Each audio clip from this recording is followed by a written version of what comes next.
Assalamualaikum warahmatullahi wabarakatuh. Kami dari kelompok 6 analisis algoritma akan menjelaskan problem ketiga pada PBL kedua.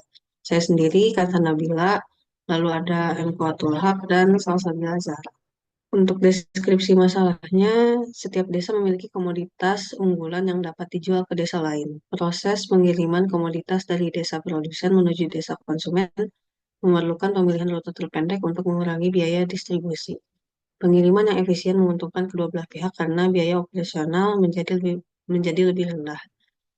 Dengan tujuan menghasilkan rekomendasi pemilihan rute terpendek secara optimal yang meminimalkan biaya dan waktu pengiriman komoditas antar desa. Untuk formulasi problemnya di sini ada input yaitu representasi desa dengan node dan edge sebagai jalur antara desa asal dan desa tujuan. Lalu ada bobot jarak dan biaya pengiriman pada setiap desa. Terus hasil hasil atau kriteria optimalnya yaitu rute dengan total jarak dan biaya minimum yang menghubungkan desa asal ke desa tujuan sehingga pengiriman komoditas menjadi lebih efisien dan murah. Di sini juga ada kendalanya, yaitu rute harus dimulai dari desa asal dan berakhir di desa tujuan, dengan tiap rute desa yang dilalui harus dikunjungi tepat satu kali. Berdasarkan problem yang tadi sudah disampaikan, kelompok kami memutuskan untuk menggunakan algoritma, yaitu algoritma Dijkstra. Jadi kenapa kalau kami menggunakan Dijkstra? Karena kami rasa Dijkstra ini, algoritma ini yang paling efektif untuk permasalahan ini. Karena algoritma Dijkstra ini cocok untuk konsep yang kami usung itu banyak barang, banyak tujuan dalam satu kali perjalanan yang gimana ini akan meningkatkan efisiensi distribusi dan keuntungan bagi kedua desa.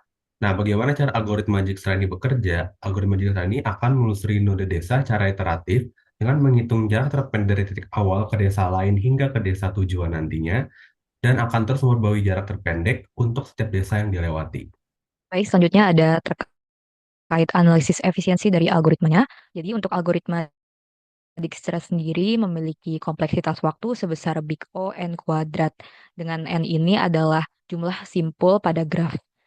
Sehingga algoritma ini cocok untuk menjadikannya pilihan yang terbaik untuk graf dengan jumlah simpul yang tidak terlalu besar seperti pada kasus kita ini yaitu pengiriman komoditas antar desa.